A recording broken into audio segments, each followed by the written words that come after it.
ಇನ್ನು ನೀವು ಬಂಗಾರದ ಗಣಿ ಚಾನೆಲ್ಗೆ ಸಬ್ಸ್ಕ್ರೈಬ್ ಆಗದಿದ್ದರೆ ಈ ಕೂಡಲೇ ಸಬ್ಸ್ಕ್ರೈಬ್ ಬಟನ್ ಅನ್ನು ಕ್ಲಿಕ್ ಮಾಡಿ ಹಾಗೂ ದಿನನಿತ್ಯದ ಅಪ್ಡೇಟ್ಸ್ಗಳಿಗಾಗಿ ಬೆಲ್ ಐಕಾನ್ ಅನ್ನು ಪ್ರೆಸ್ ಮಾಡಿ. ಕೇಂದ್ರ ಸರ್ಕಾರವು ಅಧಿಕಾರಕ್ಕೆ ಬಂದಾಗಿನಿಂದಲೂ ಅಚ್ಚೇ ದಿನ್ ಆಯೇಗಾ ಎಂದು ಹೇಳಿಕೊಂಡೇ ಬಿಜೆಪಿ ಪಕ್ಷವು ಆರಂಭದಿಂದಲೂ ಜನಸಾಮಾನ್ಯರ ಮೇಲೆ ಬರೆ ಎಳೆಯುತ್ತಾ ಬಂದಿದೆ.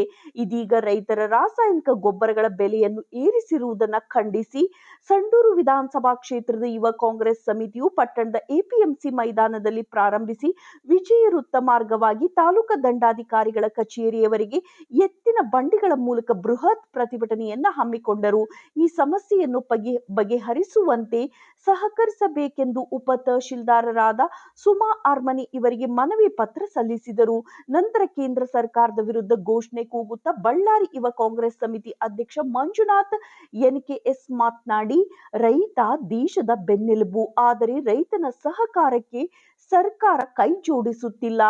ಈ ಹಿಂದೆ 11,17,000 ಮೆಟ್ರಿಕ್ ಟನ್ ಬೇಡಿಕೆಯ ಪ್ರಸ್ತಾವನೆಯನ್ನು ಮಾನ್ಯ ಮುಖ್ಯಮಂತ್ರಿಗಳು ಕೇಂದ್ರ ಸರ್ಕಾರಕ್ಕೆ ಬೇಡಿಕೆ ಇಟ್ಟಿದ್ದು ಪೂರ್ಣ ಪ್ರಮಾಣದ ರಸಗೊಬ್ಬರ ಪೂರೈಕೆ ಮಾಡುವಲ್ಲಿ ಕೇಂದ್ರ ಸರ್ಕಾರ ಮಾಡುತ್ತಿಲ್ಲ. ಕರ್ನಾಟಕಕ್ಕೆ 1,30,000 ಮೆಟ್ರಿಕ್ ಟನ್ ರಸಗೊಬ್ಬರ ಪೂರೈಸುವಲ್ಲಿ ಕೇಂದ್ರ ಸರ್ಕಾರ ವಿಫಲಗೊಂಡಿದೆ.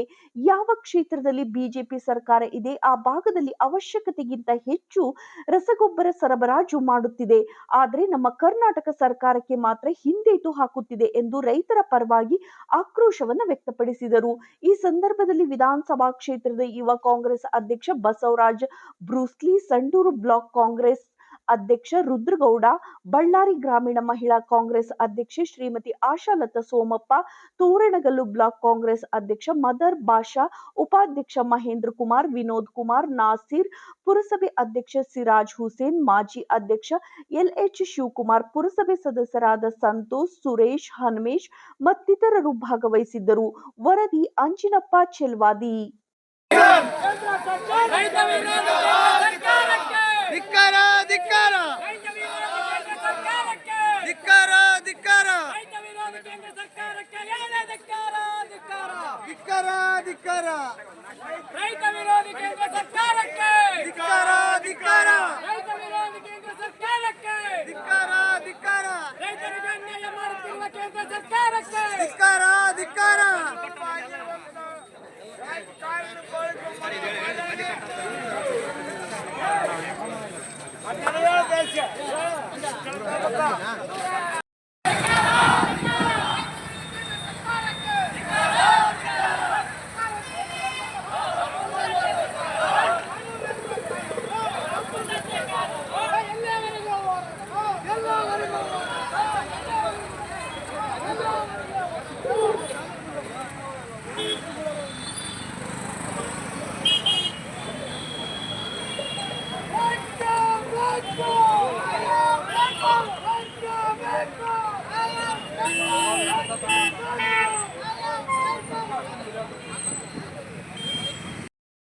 ತಾಲೂಕು ಅಧ್ಯಕ್ಷರೇ ಮತ್ತು ಈ ನಡೆದಂತಹ ಕಾಂಗ್ರೆಸ್ನ ಎಲ್ಲ ಮುಖಂಡರೇ ಮತ್ತು ರೈತ ಬಾಂಧವರಿಗೆ ಎಲ್ಲರಿಗೂ ನನ್ನ ನಮಸ್ಕಾರವನ್ನು ತಿಳಿಸುತ್ತಾ, ಈ ಒಂದು ಪ್ರತಿಭಟನೆ ರೈತರ ಒಂದು ವಿರೋಧಿಯನ್ನು ಮಾಡ್ತಾ ಇರುವಂತಹ ಕೇಂದ್ರ ಸರ್ಕಾರದ ಒಂದು ಪ್ರತಿಭಟನೆ ಆಗಿದೆ.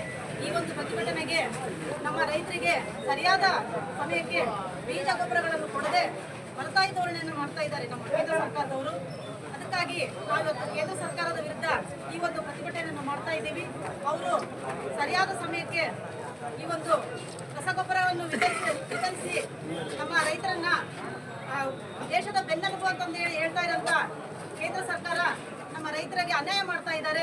ಅದಕ್ಕೋಸ್ಕರ ಈ ಒಂದು ಅನ್ಯಾಯವನ್ನು ವಿರೋಧಿಸಿ ನಾವಿವತ್ತು ಪ್ರತಿಭಟನೆಯನ್ನು ಮಾಡ್ತಾ ಇದ್ದೀವಿ.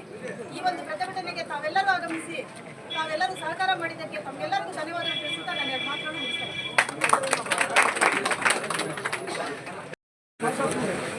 ಇವತ್ತಿನ ದಿನ ಏನು ನಾವು ಪ್ರತಿಭಟನೆ ಮೂಲಕ ಡಿಪೋಯಿಂದ ಇವತ್ತು ತಹಸೀಲ್ದಾರ್ ಕಚೇರಿವರೆಗೆ ಒಂದು ಪಾದಯಾತ್ರೆ ಮತ್ತು ಎತ್ತಿನ ಮಂಡಿಗಳ ಮುಖಾಂತರ ಒಂದು ಪ್ರತಿಭಟನೆಯನ್ನು ಹಮ್ಮಿಕೊಂಡಿದ್ದು, ಈ ಪ್ರತಿಭಟನೆಯ ಮುಖ್ಯ ಧ್ಯೇಯ ಏನಂದರೆ ಇವತ್ತು ರೈತರಿಗೆ ಭಾಳ ಅನ್ಯಾಯ ಆಗ್ತಿದೆ. ಕೇಂದ್ರ ಸರ್ಕಾರದಿಂದ ಮಲತಾಯಿ ಧೋರಣೆ ಆಗ್ತಾ ಇದೆ. ಸೊ ಇದನ್ನು ಖಂಡಿಸಿ ನಾವು ಇವತ್ತು ಯುವ ಕಾಂಗ್ರೆಸ್ ವತಿಯಿಂದ ಒಂದು ಪ್ರತಿಭಟನೆ ಹಮ್ಮಿಕೊಂಡಿದ್ದೀವಿ. ಕಾರಣ ಏನಪ್ಪ ಅಂತಂದು ಹೇಳಿದ್ರೆ, ಇವತ್ತು ಕೇಂದ್ರ ಸರ್ಕಾರ ನಮ್ಮ ಕರ್ನಾಟಕದ ರೈತರಿಗೆ ಭಾಳ ಅನ್ಯಾಯ ಮಾಡ್ತಾ ಇದೆ. ಏನಪ್ಪ ಅಂತಂದು ಹೇಳಿದ್ರೆ ಇವತ್ತು ಮೊನ್ನೆ ಕೇಂದ್ರ ಸಚಿವರಲ್ಲಿ ಮೊನ್ನೆ ನಮ್ಮ ಸಂಸದರು ಒಂದು ಮಾಡುತ್ತಲೇ ಬಂದಿದ್ದು, ಇದೀಗ ರೈತರ ಬೆಳೆಗಳಿಗೆ ರಾಸಾಯನಿಕ ರಸಗೊಬ್ಬರಗಳ ಬೆಲೆಯನ್ನು ಹೆಚ್ಚಳ ಮಾಡಿದ್ದು ಇದನ್ನು ಯುವ ಕಾಂಗ್ರೆಸ್ ತೀವ್ರವಾಗಿ ಖಂಡಿಸುತ್ತಿದೆ. ಕಳೆದ ವರ್ಷ ಇಫ್ಕೋ 15 ರಸಗೊಬ್ಬರದ ಬೆಲೆ 1250 ರೂಪಾಯಿಗಳಿದ್ದು ಈ ವರ್ಷ 1650 ರೂಪಾಯಿಗಳು ಹೆಚ್ಚಿಸಲಾಗಿದೆ. ಈ ರೀತಿ RCF 15 ಬೆಲೆ 1470 ರೂಪಾಯಿಗಳಿದ್ದು ಈ ವರ್ಷ 1650 ರೂಪಾಯಿಗಳಾಗಿದೆ. ಇಫ್ಕೋ 26 ಕಳೆದ ವರ್ಷ 1470 ರೂಪಾಯಿಗಳಿದ್ದು ಈಗ 1720 ರೂಪಾಯಿಗಳಿಗೆ ಏರಿಕೆಯಾಗಿದೆ. ಅದೇ ರೀತಿ 1250 ರೂಪಾಯಿಗಿಂತ ಯೂರಿಯಾ ಇಂದು 13 ರೂಪಾಯಿಗಳಿಗಾಗಿದೆ. 1236 ಬೆಲೆ 1470 ರೂಪಾಯಿಗಳಿದ್ದು ಇವತ್ತು 1725 ರೂಪಾಯಿಗಳಿಗೆ ಏರಿಕೆಯಾಗಿದೆ. 20 ಬೆಲೆ 1020 ರೂಪಾಯಿಗಳಿದ್ದು ಇವತ್ತು 1360 ರೂಪಾಯಿಗಳಿಗೆ ಆಗಿದೆ. ಯೂರಿಯಾ ಬೆಲೆ 266 ರೂಪಾಯಿಗಳಿಂದ 280 ರೂಪಾಯಿಗಳಿಗಾಗಿದೆ. ಹಾಗೂ MOP ಪೊಟ್ಯಾಶ್ 1550 ರೂಪಾಯಿಯಿಂದ 1750 ರೂಪಾಯಿಗಳಿಗಾಗಿದೆ. ಈ ರೀತಿ ರಸಗೊಬ್ಬರಗಳ ಮೇಲೆ ಹೆಚ್ಚಳ ಮಾಡಿರುವ ಕೇಂದ್ರದ ಬಿಜೆಪಿ ಸರ್ಕಾರ ರೈತರ ಮೇಲೆ ಗದಾಪ್ರಹಾರ ಮಾಡುತ್ತಿದೆ. ಇದು ಖಂಡನೀಯವಾಗಿದೆ. ಕೇಂದ್ರದ ಬಿಜೆಪಿ ಸರ್ಕಾರ ಒಂದೆಡೆ ರೈತರ ಕಿಸಾನ್ ಸನ್ಮಾನ ಎಂದು ವರ್ಷಕ್ಕೆ 4 ಬಿಜೆಪಿ ಸರ್ಕಾರ ಒಂದೆಡೆ ರೈತರಿಗೆ ಕಿಸಾನ್ ಸನ್ಮಾನ ಎಂದು ವರ್ಷಕ್ಕೆ 4,000 ನೀಡಿ ಹಿಂಬಾಗಿಲಿಂದ ಗೊಬ್ಬರ, ಔಷಧಿ, ಬಿತ್ತನೆ ಬೀಜಗಳ ಬೆಲೆ ಮೂಲಕ ಏರಿಕೆ ಮಾಡುವ ಮೂಲಕ ಅದಕ್ಕಿಂತ ದುಪ್ಪಟ್ಟು ಹಣವನ್ನು ರೈತರಿಂದ ವಸೂಲು ಮಾಡುತ್ತಿದೆ. ಮಳೆಯ ಅನಿಶ್ಚಿತ ಅತಿವೃಷ್ಟಿ, ಅನಾವೃಷ್ಟಿಗಳಿಂದಾಗಿ ರೈತರು ಸಂಕಷ್ಟದಲ್ಲಿದ್ದಾರೆ. ಬೆಳೆ ಹಾನಿ ಮುಂತಾದ ಕಾರಣಗಳಿಗೆ ರೈತರ ಆತ್ಮಹತ್ಯೆಗಳು ನಡೆಯುತ್ತಿವೆ. ಇದರ ಮಧ್ಯೆ ಕೇಂದ್ರದ ಬಿಜೆಪಿ ಸರ್ಕಾರ ಏಕಾಏಕಿ ಅವೈಜ್ಞಾನಿಕವಾಗಿ ರಸಗೊಬ್ಬರಗಳ ಮೇಲೆ ಏರಿಕೆ ಮಾಡಿದರೆ ಮೊದಲೇ ಸಂಕಷ್ಟದಲ್ಲಿರುವ ರೈತರು ಮತ್ತಷ್ಟು ಸಂಕಷ್ಟಕ್ಕೊಳಗಾಗಲಿದ್ದಾರೆ. ಕೇಂದ್ರ ಸರ್ಕಾರ ರಸಗೊಬ್ಬರಗಳ ಮೇಲೆ ಇಳಿಕೆ ಮಾಡಿದ್ದಲ್ಲಿ ಯುವ ಕಾಂಗ್ರೆಸ್ ಬೀದಿಗಿಳಿದು ಹೋರಾಟ ಮಾಡುವುದು ಅನಿವಾರ್ಯವಾಗಿದೆ. ಆದ್ದರಿಂದ ಕೂಡಲೇ ಗೌರವಾನ್ವಿತ ರಾಷ್ಟ್ರಪತಿಗಳು ಮಧ್ಯಪ್ರವೇಶ ಮಾಡಿ ಕೇಂದ್ರ ಸರ್ಕಾರ ಹೆಚ್ಚಳ ಮಾಡಿರುವ ರಸಗೊಬ್ಬರಗಳ ಬೆಲೆಯನ್ನು ಇಳಿಕೆ ಮಾಡುವಂತೆ ಸೂಕ್ತ ನಿರ್ದೇಶನ ಮಾಡಬೇಕೆಂದು ಈ ಮೂಲಕ ಯುವ ಕಾಂಗ್ರೆಸ್ ತಮ್ಮಲ್ಲಿ ಒತ್ತಾಯ ಮಾಡ್ತಾ ಇದೆ. ಮೇಡಮ್,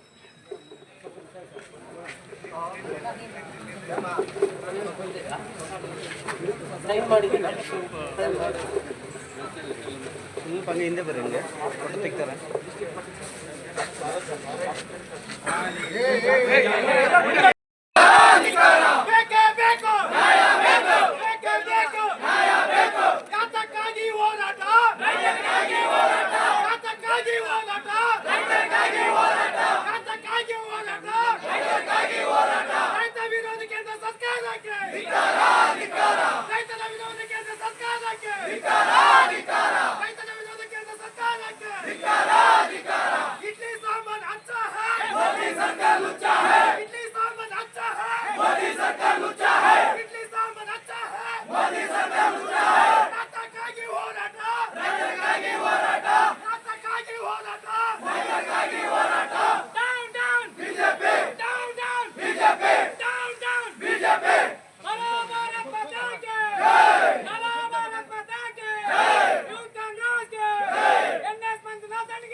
ಈ ಒಂದು ಪ್ರತಿಭಟನೆ ಬಂದು ನಮ್ಮ ಜಿಲ್ಲಾ ಉಪಾಧ್ಯಕ್ಷರಾಗಿರ್ತಕ್ಕಂಥ ಮಂಜುನಾಥ್ ಅವರ ಗುಡಿಮೆ ಒಂದೆರಡು ಮಾತಾಡಬೇಕಂತ ತಮಗೆ ಈ ಮೂಲಕ ತಮಗೆ ವಿನಂತಿಸಿಕೊಳ್ಳುತ್ತೇನೆ.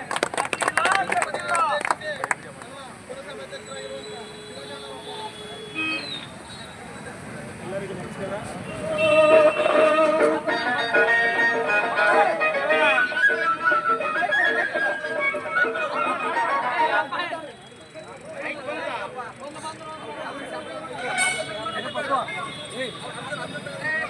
ಬಸವ ಆ ಕಡೆ ನೋಡ್ತೀಯ ಆ ಕಡೆ ನೋಡ್ತೀನಿ ಏನು ನೋಡಕ್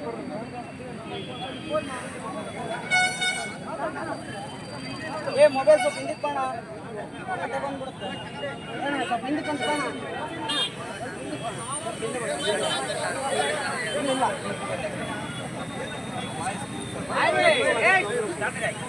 ಅಲ್ಲಿ ಸಪ್ರೇಟ್ ಎಲ್ಲರೂ ಕೈ ಹತ್ತಿರಿ, ಹಿಂಗೆ ಎಲ್ಲರೂ ಕೈ ಹತ್ತಿರಿ, ಎಲ್ಲರೂ ಈ ತರ ಕೈ ಹತ್ತಿರಿ, ಎಲ್ಲರೂ ಕೈ ಹತ್ತಿರಿ, ಕೈ ಹತ್ತಿರಿ, ಕೈ ಹತ್ತಿಲ್ಲ.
ಹನ್ನೊಂದು ಲಕ್ಷದ 17,000 ಮೆಟ್ರಿಕ್ ಟನ್ನಷ್ಟು ನಮಗೆ ರಸಗೊಬ್ಬರಗಳ ಅವಶ್ಯಕತೆ ಇದೆ ಅಂತ ಹೇಳ್ಬಿಟ್ಟು, ಆದರೆ ಕೇಂದ್ರ ಸರ್ಕಾರದವರು ಈಗ ಈ ಒಂದು ಮಾಯೆಯಲ್ಲಿ ಅಂದರೆ ಏಪ್ರಿಲ್, ಮೇ, ಜೂನ್, ಜುಲೈ 4 ತಿಂಗಳಿಗೆ ಎಷ್ಟು ಬೇಕು ನಿಮಗೆ ಅದೊಂದು ಸಪರೇಟ್ ಒಂದು ವರದಿ ಕೊಡ್ರಿ ಅಂತ ಕೇಳಿತ್ತು ಕೇಂದ್ರ ಸರ್ಕಾರ. ಆ ಒಂದು ವರದಿಯಂತೆ ಮೊನ್ನೆ ನಮ್ಮ ಕೃಷಿ ಸಚಿವರಾದಂಥ ಕರ್ನಾಟಕದ ಕೃಷಿ ಸಚಿವರು ಚಲುವರಾಯಸ್ವಾಮಿ ಅವರು ಕೂಡ ಒಂದು ವರದಿಯನ್ನು ಸಲ್ಲಿಸಿ ನಮ್ಮ ಕರ್ನಾಟಕಕ್ಕೆ ಈಗ ಪ್ರೆಸೆಂಟ್ 6,86,000 ಮೆಟ್ರಿಕ್ ಟನ್ನಷ್ಟು ಅವಶ್ಯಕತೆ ಇದೆ. ದಯಮಾಡಿ ಕೇಂದ್ರ ಸರ್ಕಾರದವರಿಗೆ ನಮಗೆ ಒಂದು ರೈತರಿಗೆ ಅನ್ಯಾಯ ಮಾಡದಂಗೆ ಒಂದು ರಸಗೊಬ್ಬರವನ್ನು ಪೂರೈಸಿ ಅಂತಂದೇಳಿ ಒಂದು ಮನವಿ ಮಾಡಿದ್ರು ಲಿಖಿತ ರೂಪದಲ್ಲಿ. ಆ ಕೇಂದ್ರ ಸರ್ಕಾರದವರು ಸ್ಪಂದಿಸಿ ಇವತ್ತು ನಮಗೆ 5,35,000 ಮೆಟ್ರಿಕ್ ಟನ್ನಷ್ಟು ಪೂರೈಕೆ ಮಾಡಿದೆ. ಇನ್ನು ಉಳುಕಿದ್ದು 1,35,000 ಮೆಟ್ರಿಕ್ ಟನ್ನಷ್ಟು ನಮಗೆ ಕೊರತೆ ಇದೆ, ರೈತರಲ್ಲಿ ಕೊರತೆ ಇದೆ. ಈ ಕೊರತೆಯನ್ನು ಆದಷ್ಟು ಬೇಗ ಕೇಂದ್ರ ಸರ್ಕಾರ ಒಂದು ಇದನ್ನು ಪರಿಹಾರ ಮಾಡಬೇಕು, ರೈತರಿಗೆ ರಸಗೊಬ್ಬರಗಳನ್ನು ಪೂರೈಕೆ ಮಾಡಬೇಕು ಅಂತ ನಮ್ಮ ಡಿಮ್ಯಾಂಡ್ ಇದೆ.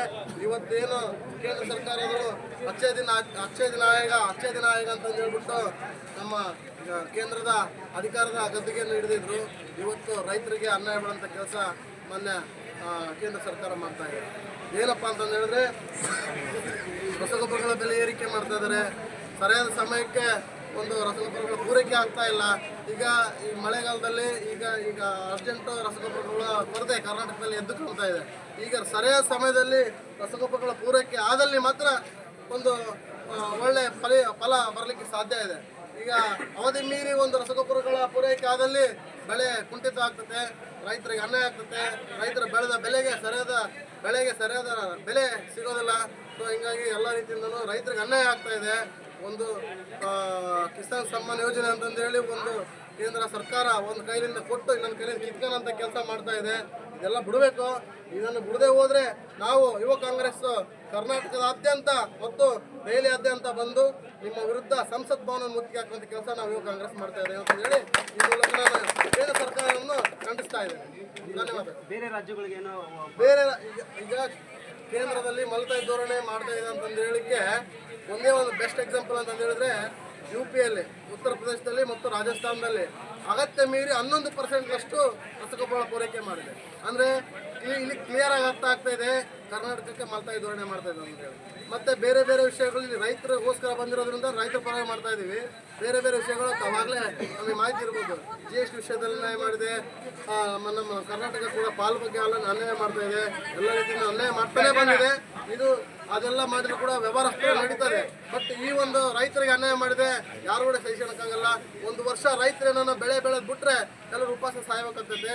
ಹಾಗಾಗಿ ರೈತರ ದೇಶದ ಬೆನ್ನೆಲುಬು ಅಂತಂದು ಹೇಳ್ತೀರಿ. ರೈತರಿಗೆ ಒಂದು ಅನ್ಯಾಯ ಮಾಡಿದಂಗೆ ಪೂರಕವಾದ ವ್ಯವಸ್ಥೆ ಒಂದು ಮಾಡಬೇಕಂತ ನಾನು ಕೇಂದ್ರ ಸರ್ಕಾರಕ್ಕೆ ಈ ಮೂಲಕ ಕೇಳ್ಕೊಳ್ತೇನೆ. 22ನೇ ವಾರ್ಡಿನ ಲಕ್ಷ್ಮೀಪುರ ಸಂಡೂರು ತಾಲೂಕು ತಾವೆಲ್ಲರೂ ರೈತರು ಮುಖಂಡರು ಸೇರಿ ಇವತ್ತು ಬಂದು ರಾಸಾಯನಿಕ ಗೊಬ್ಬರದ ಮೇಲೆ ಬೆಲೆ ಹೆಚ್ಚಳ ಮಾಡಿರುವ ಕೇಂದ್ರ ಸರ್ಕಾರದ ಕ್ರಮಕ್ಕೆ ಖಂಡನೆ ವಿರುದ್ಧವಾಗಿ ತಾವೆಲ್ಲರೂ ರೈತರ ಮುಖಂಡರು ಮತ್ತೆ ಎಲ್ಲರೂ ಬಂದು ಏನು ತಾವು ಮನವಿ ಕೊಟ್ಟಿದ್ದೀರೋ ಈ ಮನವಿಯನ್ನು ನಾನು ಮಾನ್ಯ ಜಿಲ್ಲಾಧಿಕಾರಿಗಳ ಮುಖಾಂತರ ಸರ್ಕಾರಕ್ಕೆ ಮುಟ್ಟಿಸುವ ಕೆಲಸವನ್ನು ಮಾಡುತ್ತೇವೆ. ಮಾನ್ಯ ತಹಶೀಲ್ದಾರ್ ಮೇಡಮ್ ಅವರಿಗೆ ಧನ್ಯವಾದಗಳು.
ಗೊಬ್ಬರ ರಸಗೊಬ್ಬರದ ಕೊರತೆ ಕರ್ನಾಟಕದಲ್ಲಾಗಿದೆ.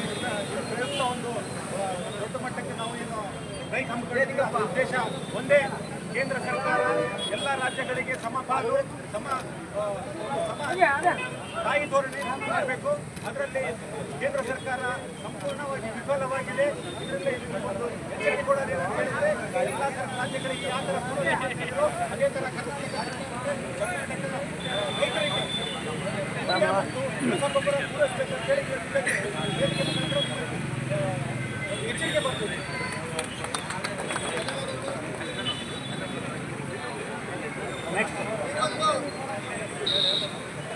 ಆಗಮಿಸುವಂತ ನನ್ನೆಲ್ಲ ಮಿತ್ರರೇ ಹಾಗೂ ರೈತ ಬಾಂಧವರು ಹಾಗೂ ಎಲ್ಲ ನನ್ನ ಸ್ನೇಹಿತರೆ, ಈ ಒಂದು ಪ್ರತಿಭಟನೆಯ ಉದ್ದೇಶ ಇವತ್ತು ರಾಜ್ಯದಲ್ಲಿ ರಸಗೊಬ್ಬರಗಳ ಮತ್ತು DAPಗಳ ಕೊರತೆ ಎದ್ದು ಕಾಣ್ತಾ ಇದೆ. ನಾವೆಲ್ಲ ಗಮನಿಸಿರ್ಬೋದು. ಈ ಹಿಂದೆ ಏನು ರಸಗೊಬ್ಬರಗಳ ಯಾವ ರೀತಿ ಆಗ್ತಾ ಇದೆ ನಮಗೆಲ್ಲ ಮಾಹಿತಿ ಇದೆ ಅಂತ ಅನ್ಕೊಳ್ತೀನಿ. ಯಾಕಂದ್ರೆ ಇವತ್ತು ಕೇಂದ್ರ ಸರ್ಕಾರ ಸಂಪೂರ್ಣ ರಸಗೊಬ್ಬರ ವಿತರಿಸುವಲ್ಲಿ ವಿಫಲವಾಗೈತೆ. ಯಾಕಪ್ಪ ಅಂತಂದು ಹೇಳಿದ್ರೆ ಅವರು ಹೇಳ್ಬೋದು ಇಲ್ಲ ಅದು ರಾಜ್ಯ ಸರ್ಕಾರದ ಕರ್ತವ್ಯ ಅಂತ ಹೇಳಿ. ಹೌದು, ರಾಜ್ಯ ಸರ್ಕಾರದ ಕರ್ತವ್ಯ. ನಮ್ಮ ರಾಜ್ಯ ಸರ್ಕಾರದ ಕರ್ತವ್ಯ ಏನು? ರಾಜ್ಯ ಸರ್ಕಾರ ಸಂಪೂರ್ಣವಾಗಿ ರೈತರಿಗೆ ಬೆಂಬಲ ಹರಿಸಿಕೊಳ್ಳುತ್ತೆ.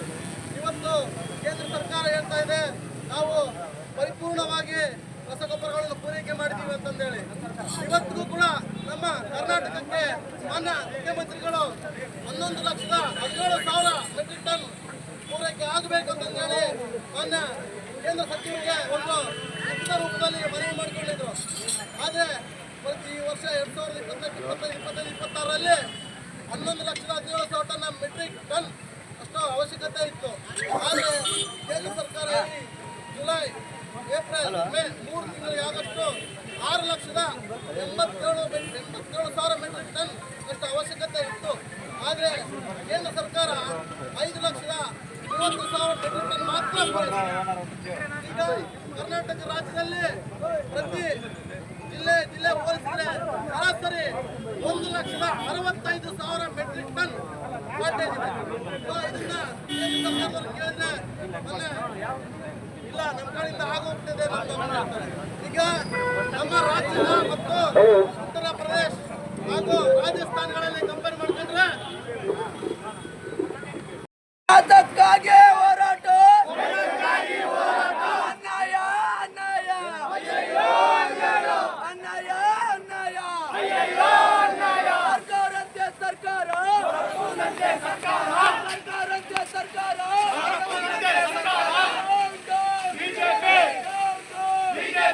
ಅದಕ್ಕಾಗಿ ಹೋರಾಟ, ನ್ಯಾಯಕ್ಕಾಗಿ ಹೋರಾಟ, ಅದಕ್ಕಾಗಿ ಹೋರಾಟ, ನ್ಯಾಯಕ್ಕಾಗಿ ಹೋರಾಟ, ಅದಕ್ಕಾಗಿ ಹೋರಾಟ, ನ್ಯಾಯಕ್ಕಾಗಿ ಹೋರಾಟ.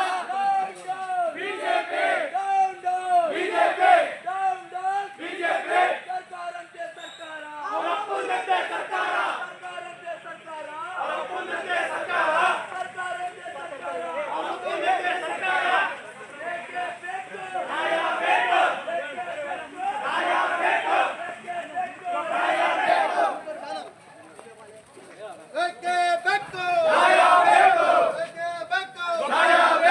ರಸಗೊಬ್ಬರ ವಿತರಿಸುವಲ್ಲಿ ವಿಫಲವಾಗಿರುವ ಕೇಂದ್ರ ಸರ್ಕಾರಕ್ಕೆ, ರಸಗೊಬ್ಬರ ವಿತರಿಸುವಲ್ಲಿ ವಿಫಲವಾಗಿರುವ ಕೇಂದ್ರ ಸರ್ಕಾರಕ್ಕೆ, ರಸಗೊಬ್ಬರ ವಿತರಿಸುವಲ್ಲಿ ವಿಫಲವಾಗಿರುವ ಕೇಂದ್ರ ಸರ್ಕಾರಕ್ಕೆ, ಜನ ವಿರೋಧಿ ಕೇಂದ್ರ ಸರ್ಕಾರಕ್ಕೆ, ರೈತ ವಿರೋಧಿ ಕೇಂದ್ರ ಸರ್ಕಾರಕ್ಕೆ, ರೈತ ವಿರೋಧಿ ಕೇಂದ್ರ ಸರ್ಕಾರಕ್ಕೆ ಯಾರಿಗಾಗಿ ಹೋರಾಟ, ಯಾರಿಗಾಗಿ ಹೋರಾಟ, ಯಾರಿಗಾಗಿ ಹೋರಾಟ, ರೈತರಿಗಾಗಿ ಹೋರಾಟ, ರೈತರಿಗಾಗಿ ಹೋರಾಟ, ರೈತರಿಗಾಗಿ ಹೋರಾಟ, ಅದಕ್ಕಾಗಿ ಹೋರಾಟ, ರೈತರಿಗಾಗಿ ಹೋರಾಟ, ಯಾರಿಗಾಗಿ ಹೋರಾಟ. ಒಂದು ಪ್ರಸ್ತಾವನೆ ಕೊಡ್ತಾರೆ ಕೇಂದ್ರಕ್ಕೆ. ನಮ್ಮ ಕರ್ನಾಟಕ ರಾಜ್ಯಕ್ಕೆ 11,17,000 ಮೆಟ್ರಿಕ್ ಟನ್ ಅಷ್ಟು ಅವಶ್ಯಕತೆ ಇದೆ, ರಸಗೊಬ್ಬರಗಳ ಅವಶ್ಯಕತೆ ಇದೆ ಅಂತಂದೇಳಿ ಕೇಂದ್ರ ಸರ್ಕಾರ ಅವರು ಹೇಳ್ತಾರೆ. ಆಯ್ಕೆ ಕೊಡ್ತೀವಿ ಅಂತಂದ್ರೆ ಅವರು ಲಿಖಿತ ರೂಪದಲ್ಲಿ ಕೂಡ ಕೊಡ್ತಾರೆ. ಆದ್ರೆ ನಮ್ಮ ಕರ್ನಾಟಕದ ಕೃಷಿ ಸಚಿವರಾದ ಚಲುವರಾಯಸ್ವಾಮಿ ಹೇಳ್ತಾರೆ ನಮ್ಮ ಸರ್ಕಾರಕ್ಕೆ ಈ ಮಾಹಿತಿಯಲ್ಲಿ March, April, May, June, July ಇಷ್ಟರಲ್ಲಿ 6,85,000 ಟನ್ ಮೆಟ್ರಿಕ್ ಟನ್ ಅವಶ್ಯಕತೆ ಇದೆ ಅಂತ ಹೇಳಿ. ಆದ್ರೆ ಕೇಂದ್ರ ಸರ್ಕಾರ ಕೊಡ್ತಾರೆ 5,35,000 ಟನ್. ಇನ್ನ 1,35,000 ಟನ್ ಮೆಟ್ರಿಕ್ ಟನ್ ಅಷ್ಟು ಪೂರೈಕೆ ಆಗಿಲ್ಲ, ಸರಿಯಾದ ಸಮಯಕ್ಕೆ ಪೂರೈಕೆ ಆಗಿಲ್ಲ. ಆದ್ರೆ ಇವತ್ತು ರೈತರು ಸಂಕಷ್ಟದಲ್ಲಿದ್ದಾರೆ. ರೈತರಿಗೆ ಭೂಮಿಗೆ ಬಿತ್ತ ಬೆಳೆ ಸರಿಯಾದ ಸಮಯಕ್ಕೆ ಬಿತ್ತದೇ ಇರೋದ್ರಿಂದ, ಸರಿಯಾದ ರೀತಿಯಿಂದ ಬೆಳೆ ಬರೋದಿಲ್ಲ, ಬೆಳೆಗೆ ಸರಿಯಾದ ರೀತಿಯಿಂದ ಬೆಲೆ ಸಿಗೋದಿಲ್ಲ. ಇದೆಲ್ಲ ಕೇಂದ್ರ ಸರ್ಕಾರ ನೇರವಾಗಿ ಹಾಕಬೇಕು. ಈ ಕೇಂದ್ರ ಸರ್ಕಾರ ನೇರವಾಗಿ ಹಾಕೊಂಡು ಇವತ್ತು ಏನು ರೈತರಿಗೆ ಅನ್ಯಾಯ ಆಗ್ತದೆ, ಆ ರೈತರಿಗೆ ಪ್ರತಿ ಎಕರೆಗೆ ನಾವು ಇವತ್ತು ಕಾಂಗ್ರೆಸ್ ಕಡೆಯಿಂದ ಒತ್ತಾಯ ಮಾಡ್ತೀನಿ, ಪ್ರತಿ ಎಕರೆಗೆ 10,000 ರೂಪಾಯಿದಷ್ಟು, ಪ್ರತಿ ಎಕರೆಗೆ 10,000 ರೂಪಾಯಿದಷ್ಟು ಪ್ರೋತ್ಸಾಹಧನ ನೀಡಬೇಕು. ಪ್ರತಿ ಎಕರೆಗೆ ಪ್ರೋತ್ಸಾಹ ನೀಡಿ ರೈತರಿಗೆ ಒಂದು ಅನುಕೂಲವಾದಂತ ಕೆಲಸ ಮಾಡಬೇಕು. ಇಲ್ಲದಿದ್ದರೆ ಮುಂದಿನ ದಿನಗಳಲ್ಲಿ ನಾವು ಕೇಂದ್ರ ಸರ್ಕಾರಕ್ಕೆ ಮುತ್ತಿಗೆ ಹಾಕಿ ಸಂಸತ್ನವರು ಮುತ್ತಿಗೆ ಹಾಕುವಂತ ಕೆಲಸ ನಾವು ಮಾಡ್ತೀವಿ. ನಮ್ಮ ಕಾಂಗ್ರೆಸ್ ಸರ್ಕಾರ, ನಮ್ಮ ರಾಜ್ಯದಲ್ಲಿರ್ತಕ್ಕಂಥ ಸರ್ಕಾರ ರೈತ ಪರವಾಗಿದೆ, ರೈತರ ಪರವಾಗೇ ಮುಂದುವರಿತಾರೆ.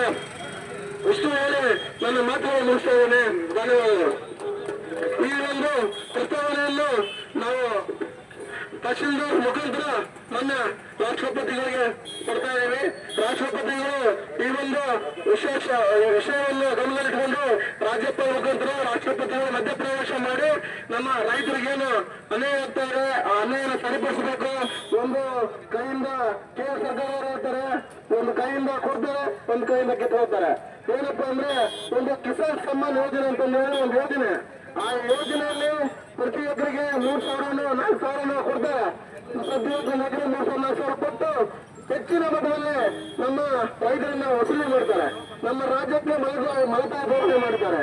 ನೋಡ್ರಿ, ಈಗ ರಾಜಸ್ಥಾನ್ ಮತ್ತೆ ಉತ್ತರ ಪ್ರದೇಶದಲ್ಲಿ ಏನು ಇವತ್ತು ಸರ್ಕಾರ ಅಲ್ಲಿ ಅಗತ್ಯಕ್ಕಿಂತ 11% ರಸಗೊಬ್ಬರಗಳ ಪೂರೈಕೆ ಹೆಚ್ಚಿಗೆ ಮಾಡ್ತಾರೆ. ಅಂದ್ರೆ ಏನಿದೆ ಅರ್ಥ? ಕರ್ನಾಟಕಕ್ಕೆ ಮಲತಾಯಿ ಧೋರಣೆ ಮಾಡ್ತಾ ಇದ್ದಾರೆ ಅಂತ ನಾನು ಅರ್ಥ. ಸೊ ಇದನ್ನು ರಾಜ್ಯಪಾಲರು ಮತ್ತು ರಾಷ್ಟ್ರಪತಿಗಳು ಮಧ್ಯಪ್ರವೇಶ ಮಾಡಿ ನಮಗೆ ರೈತರಿಗೆ ಅನ್ಯಾಯ ಆಗ್ತಾ ಇದೆ, ಅನ್ಯಾಯ ಸರಿಪಡಿಸಬೇಕು. ಆಮೇಲೆ ನೀವು ಒಂದು ಪ್ರಶ್ನೆ ಕೇಳ್ಬೋದು, ಏನು ನೀವು ಯುವ ಕಾಂಗ್ರೆಸ್ ವತಿಯಿಂದ ಪ್ರತಿಭಟನೆ ಮಾಡ್ತಾ ಇದ್ರಿ, ಆಮೇಲೆ ಹೆಚ್ಚು ಬಂಡಿಗಳಲ್ಲಿ ಏನು ಸಾರ್ವಜನಿಕರಿಗೆ ಈ ತರ ಹೆಚ್ಚು ಬಂಡಿಗೆ ಪ್ರದರ್ಶನ ಮಾಡ್ತಾ ಇದ್ದಾರೆ ಅಂತ ಕೇಳ್ಬೋದು. ಆದ್ರೆ ಇದು ಉದ್ದೇಶ ಏನಪ್ಪಾ ಅಂದ್ರೆ, ಇವತ್ತು ನಾನು ಸಂಡೂರಿನಲ್ಲಿ ಬಾಳ ನೋಡಿದ್ದೀನಿ, ಬಳ್ಳಾರಿ ಜಿಲ್ಲೆಯಲ್ಲಿ ಕೂಡ ನೋಡಿದ್ದೀನಿ. ಇವತ್ತು ಹೆಚ್ಚು ಬಂಡಿಗಳು